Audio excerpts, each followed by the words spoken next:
Hi guys, it's Sophia Garcia. I'm with Code of Confidence. Today I have my friend Valerie and she's going to share her story. We're going to do a little interview and I just wanted you guys to hear kind of what she's gone through and where she is going, and she has been a really big inspiration for me. I actually met her through an organization called Queen It's a New Day.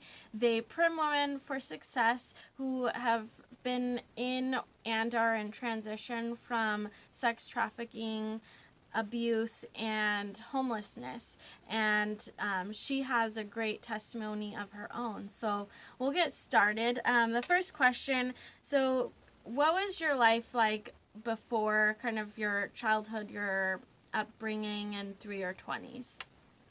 I was raised by my mother, who was a single parent. I was kind of out of control. I didn't want to take mental health medication. I thought I knew everything, and we had some mother and daughter issues, but she was a good mom. She always provided a clean and safe house for me, and food and clean clothes. And she had lived a life of drug abuse and things that she did not want me to experience. She shared firsthand with me. I know the bulk of your story is in your 20s, and I want you to kind of elaborate on that and share just kind of a bit of the story, and go ahead and tell me that, and then kind of what led you up to changing. In my 20s, I was 26, and I had lost my mother to domestic violence. Her boyfriend beat her up and threw her out of her kitchen window 6 stories in San Francisco, California. And after I lost my mom, I was in a position with not having a place to live. I was lost. I was broken. I was trying to find a fix to numb my pain. And so I thought the fix was going back into the dancing industry to strip. And I did. I went back and started dancing to survive and to take care of my needs and my wants. Okay. And it was just a dark time for me in my life. Yeah. I mean, that's a terrible thing to go through for anyone, is to have your parent leave in such a tragic way, and you feel lost with just that and not having a place to go. I can definitely feel for you. So what did it take for you to kind of change the cycle and for you to get out of that? In the end of my lifestyle, I ended up at my stepfather's house, knocking on his door with suitcases and with nowhere to go. And him and my aunt took me in, and they just had talks with me, and they just let me know the way I was living and how I was living and what I was doing, and the poor choice in boyfriends I was picking was not the answer. I deserved better. I deserved a better life. And so I'm really thankful for them to have been a part of my life, because they helped me see something in myself that I couldn't see. And so, they would talk with me. I had been off meds for a long time, and I needed to be on a mood stabilizer, and I needed counseling, and I needed to find housing. And so, with that being said, being around my aunt and my dad, it was nice to have acceptance and not to be judged. And I just took what they said and thought about it and really made the decision to want to change my lifestyle and how I was living. Yeah, so from just so you guys know, we did film her whole story, and I will have that link in the description for you guys.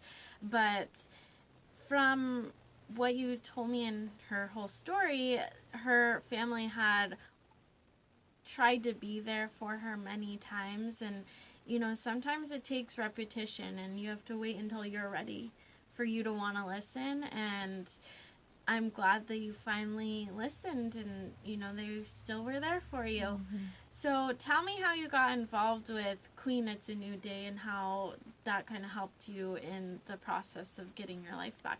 I was living in a clean and sober house back in 2017, and it closed down. And so one of the girls that happened to live in that clean and sober house with me mentioned Judy Hoff has a foundation, like an organization. She helps women with like housing and services, stuff like that. So I walked from the house one day down here and found it, and ever since then I've just looked at it like it was my second home. You Good. know, she's accepting, and she's a nice lady, and it's enjoyable to have her pray for me, and so that's how I met her. Good, yeah.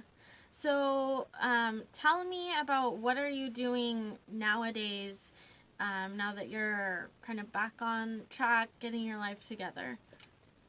I am involved in a cooking class at the New Day Cafe at Judy Hoff's Foundation, and I'll get a certificate July 27th. Cool. And I'm going to go cook at an organization called Ops in Seattle and cook for prostitute survivors. And I'm in counseling for my mental health, and I go to NA and AA meetings, and I volunteer at the YMCA and the clothing closet. And at Esther's Place, I volunteer from time to time, and I go to church, and I have my own place. Good. So sounds like you're doing so much to better yourself, and I'm so proud of you, hearing, everything that you've gone through and how much it takes to get back on the right track, but you're doing it. So tell me what you have in mind for your future, because now you have so much to look forward to. Cooking, a job, a full-time job, a family one day, marriage, and still being active with recovery meetings, and a home, and peace and serenity, because I owe that to myself. I will always be in recovery for the rest of my life.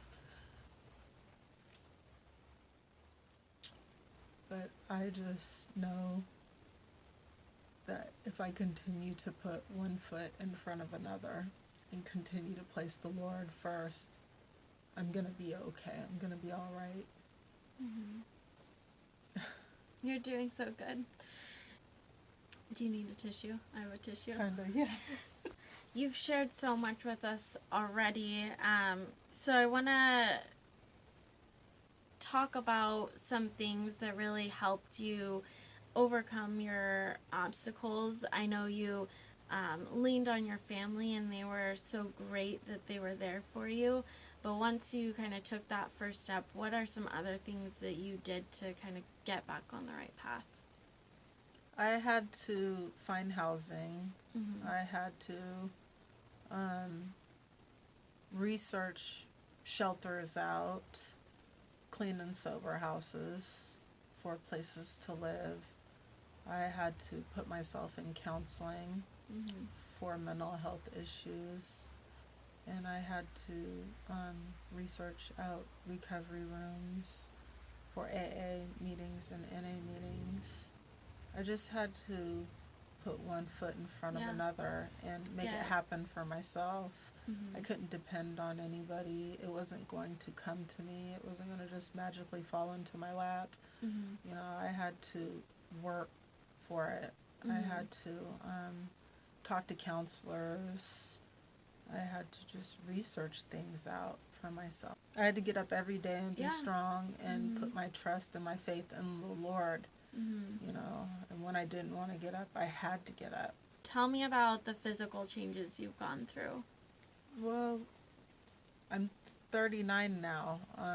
When I was in my 20s, ripping and running and here, there, and everywhere, you know, I was thinner, for an example.